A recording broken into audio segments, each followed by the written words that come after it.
Hello, guys, and welcome back to another episode of the Simucube Podcast. I'm Freddie, your host, and today I'm joined by project manager Thomas. Thomas, welcome to the show. Hello, Freddie. I was already excited to see the next podcast, but I'm surprised that I'm the one sitting here. You are now. on it. Let's get going.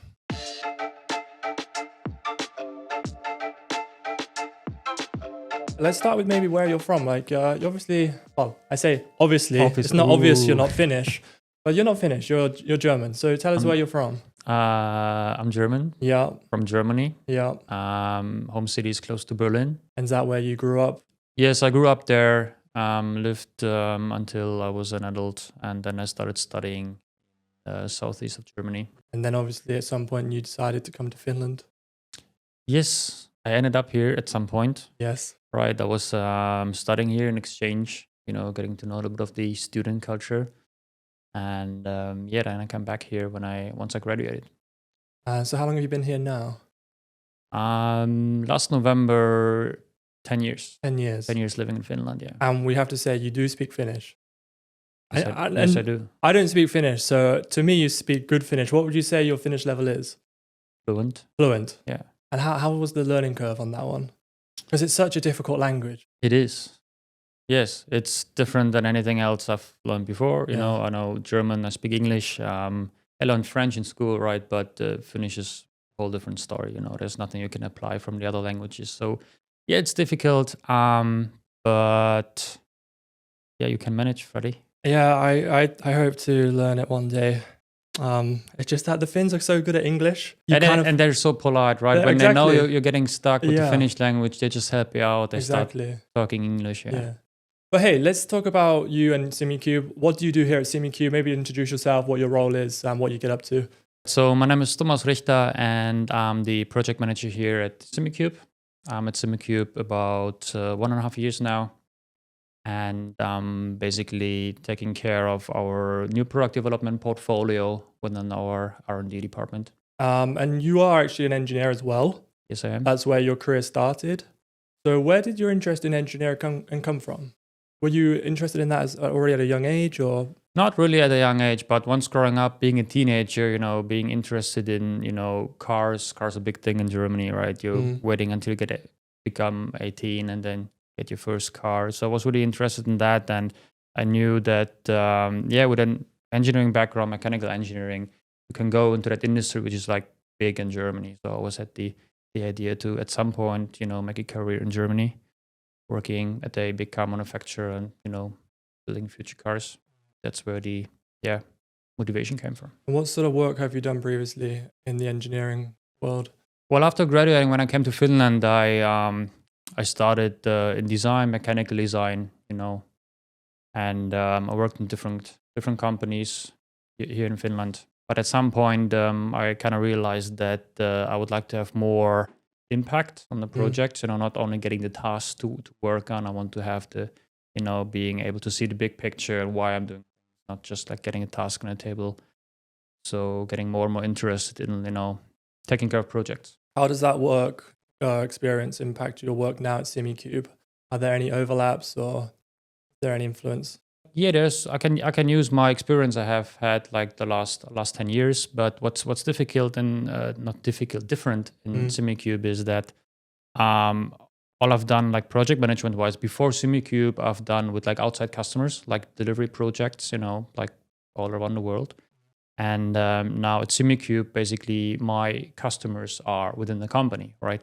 So I'm working very close with the team inside of the company, very close with the product management team, who are basically our customer. What makes Simucube different from some of the other companies you've worked in? That's a good question. In many ways, Simucube is different than bigger and also smaller companies I've worked in. But one big thing I realized when I came here and started working with my team is that the commitment and the ownership of our team. Right. So everybody's like very committed to the projects, the tasks they have, and everybody's basically just, every day doing their best. Very committed, and they want to see the project moving forward, the product being launched, and the customers being happy with the product. So the commitment and the ownership of basically anybody here is like very, very unique. I would say everyone cares what they're doing and they want to do it to a high level. So you've been here now 1.5 years, quite a amount of time. How have you seen the company evolved during that period? So we have grown quite significantly since you first got here. So how have you seen that? Yeah, we've been growing and we've been, developing basically our processes together. So we would know that, okay, we wanted to widen our portfolio, but still want to do like high quality products, which takes time, testing and developing. So basically we've developed processes and became more professional in a way, like the things we're doing, taking care also of like details in order to get things done. And how would you describe the culture here? The culture in general in Simucube. Yeah. For someone that has no idea who Simucube is or what they do, or perhaps even is looking for a job here, how would you describe it? I think one thing is that Simucube is like very people-centered. So already doing recruiting, we take care that the people we're choosing to join our team, they're a match, they're fit for the team, right? Kind of like chemical-wise. But also the company takes care of each individual in terms of, flexible working hours and, taking care that the individual is taken care of so you can get the most out of it. And that's also something I'm really concentrating on my team. So I want to ask a bit more about the R&D team. So how big is the team? What different sub-teams do we have in the R&D team? Tell us a little bit more about that. Okay, so at the moment, the R&D team is a little bit more than 20 people. And together with 2 colleagues, we're taking care of those. So I'm heading the new product development, and I have a colleague who's heading the technology and research projects. And then we have a colleague who's basically taking care of people and leadership things of those 20 plus people. Yes, a big team. Half of them are like software developers, and the other half are hardware guys, so mechanics, electrics. A lot of people we have, they're also like, people who have a background in like multiple of those fields. And so do you work with all those teams and sort of pull the people together for different projects and multiple products running at once? You're working with everyone? Yeah, I'm working with everyone like almost on a daily basis. So I assign the right people for the right project, and then also taking care of dependencies between projects to see if the project schedules align, project goals. But also we have a lot of work in R&D supporting our customer experience team, right? Mm-hmm. So if customers have some questions, we have our customer experience team taking care of certain things. But if there's some issues, they're not sure of how to solve it, then our R&D team is also supporting basically, on a customer front line. I do see that you have a good relationship with our customer experience team. So from what I understand is they take feedback from the community and users and then feed it to you. So I guess you're using that info to make changes, make updates, improve the products. Tell me a bit about that. Yeah, that's a very important thing for us, because if we put a lot of effort into a product and develop it over a year, and then we have a certain vision for the product, certain features for the product. We want to do the products for the customers, so feedback is very important. So we get feedback from the our support customer experience team, but most of our developers are also like very active in Discord, talking with the customers and getting feedback from there. So we're collecting it basically like all the time and trying to improve our products, future product lines, but also software wise, and we get the input and yeah. So the R&D team has many different people, engineers, designers, mechanics. How would you describe the R&D team? What are the people like? What is the feeling in the team? Feeling. Why do you think so much? Yeah, the German talking about feelings. It's very for me it's very inspiring to see different kinds of people, and we have I would say we have a relatively young team. We also have seniors in the team, but everybody has a vision for the things they're doing, and as I said, the commitment is a big thing. So if we talk about something, we have some issues in the project, for example, then we talk things through, then we stay longer, and try to find a solution. So it's like very, I would say it's the drive to do like very good product is like contagious in a way, right? So I see them succeed. So like I get motivation for myself that, okay, we're going in the right direction. Would you say the commitment and the ownership is one of the biggest strengths of the R&D team, or would you say there's other strengths that they have, with whether it be innovation or thinking outside the box? What would you say the biggest strength is? I would really say that like commitment and the ownership to the work they're doing to each project and the product we develop is in my opinion like the biggest strengths. But I see things from like project management point of view. But of course, we have a lot of innovators, especially the guys working with the research and technology projects, right? They're the one with the propeller hats, behind closed doors, sparks flying, thinking about new things we can do with current products or like new products we can do. So this is, so we have the technical background and committed people to do a lot of things. Yeah, and with R&D comes a lot of challenges as well. So what are some of the challenges you guys face in R&D? There's different kinds. I would say that every project goes smooth and the products, are built in 3 months. I think one of the biggest challenges is that since we're a high-end company, we see ourselves as, forerunners in terms of what technology we are developing using in future products. So biggest challenge is to kind of like, develop products and specify what we do within the requirements we have, right? So if we initiate a new project and product management team has a vision for a product, for a certain position in the market, so then we need to really understand what are we doing it for? Yeah. Who's the customer? What are the requirements we have? And then we have to think, how can we realize that, right? So challenges there are like very much feature creep, right? We want to make things right. We want to make things 100%, up to 100% perfect, which sometimes, has the challenge that, things take longer, or we kind of like circle certain things around like longer than we need to. But these are things we're developing, seeing that, okay, we need to know like when is the product ready for the market, ready for testing, when can we move on? So those kind of things, because and that comes from the background everybody has in the team basically, because they're really like they want to do their best, right?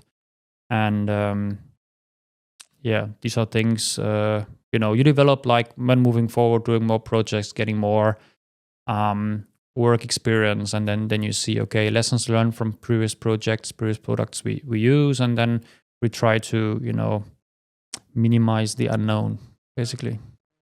Yeah. Hey, earlier you mentioned about how the R&D team may get a product spec from this product management group. So here we refer to it as THT. So tell us about THT. What is that in Finnish, by the way? What was it? So tuotehallinta-tiimi. Okay, now you're using your Finnish. So that's the team. And what's their role and how do they work with R&D? Yeah, so the product management team, their role is to, plan the Simucube roadmap. So what are we going to do in the future, next year, next 2 years, vision for 5 years. So thinking about what does the market need, what do the customers request, and where can we use our knowledge for. So basically, we talk a lot. We do the roadmap together. So the R&D team and the product management team, because we also have to resource those projects, right? But they work closely with the marketing and sales to get a vision of what is needed, and then when they decide what to do, then they come to us and say, okay, we want to order this product, and then we start working together. Yeah. So that's very challenging to take an idea, then basically we call it idea to grave process. So this is a process we've been working on. And what are the challenges with that? So what do you get? You get a spec sheet. Okay, this is the product that we're looking to make. This is the price range. These are the features. So tell us a little bit about the process from basically THT saying this is the product and then having the product in the production line and being manufactured. Yeah, so we have a kickoff meeting, right? Together with the product management team. I get information of what kind of product it is, like what product line is it, the steering wheel or whatever we're developing at the moment. Mm-hmm. And then I select the lead engineer, and together with the lead engineer, we kick off the project. We get the spec sheet. Basically, we get requirements for a product, right? The budget, what does it do, what kind of product it is, what's the fit in the market. Sometimes, schedule, like, when do they want to have it on the market. And then we discuss things. And the most important thing is that we understand what they want, so we can execute exactly what we need. So that's it. And then basically we start the project. The lead engineer is heading the project. I'm supporting. And every now and then we have reviews with the product manager. He stops by and sees if we're on track. We also discuss a lot with them if we are like at the decision point, if there's like two roads where to go, which one would be the best one, which one would be beneficial for the product. So then we discuss with them. So we get guidance. But the lead engineer in the team basically runs the day-to-day business and makes decisions. Yeah. What was the first project or product you worked on when you got here? When I came here, we were just about to launch the Valo steering wheel. So I worked together with the back then current project manager. Basically I came in when the product was to be released. So there was a lot of hustle, making marketing material, doing videos, preparing the launch, and getting production up and running. So basically jumped into, field of fire. Yeah. That was the first one I was in touch with, and the first project start to the end was the AP Pro we just launched. Yeah, that was the first kind of start to finish project you had. And how did that go in your eyes? Were there any things you would have done differently, or were there any major successes? There was the first project I really got to know like the engineers in the team, and I think the product as we developed it, the goal was to make a more streamlined version of the APU Ultimate. Yep. We succeeded with that. There were some, challenges like on the way, of course, because we wanted to kind of like use new manufacturing technologies to basically make the product more affordable. And there were also like different roads to take, and we could have taken one or the other to make development faster or more efficient or something like that. But yes, we learned a lot. I learned a lot in that project on how R&D is working, and based on that project, I'm basically together with the team developing our processes forward. So that's actually a really good thing worth mentioning is that after every project we do retro what we've done and schedule, decisions, timeline, outcomes. So basically we talk through what we have been doing, and we have the product on the table, and we see, okay, that's it, that's the outcome, and what went well, what can we in the future make better, and basically then we take the lessons learned to the next project. So what might somebody not know about the R&D or something that people don't talk about often? Are there any quirky things or anything that may be interesting about the R&D team? Well, what people probably don't know is that like components, parts, the technologies we're using, projects, they can be used for basically a lot of other things than just building wheelbases and active pedals. So basically, on a daily basis, we use our products, bare bone or components just to, build testers or like test something. We have the products here. We just strip them if we need something. And then the engineers, they take two cables and there's a little bit of soldering and then something else, then a wheelbase is moving. So that's very interesting. I've seen that. There's just parts everywhere and just hacking stuff together, and it's very interesting to see. Yeah. Finally then, have there been any standout moments so far here at Simucube? Anything that you're like, wow, that was a really cool moment, and it was cool to be a part of? Well, I think what's really cool compared to the fields where I've worked earlier is that we really kind of like celebrate the launch and the products we did.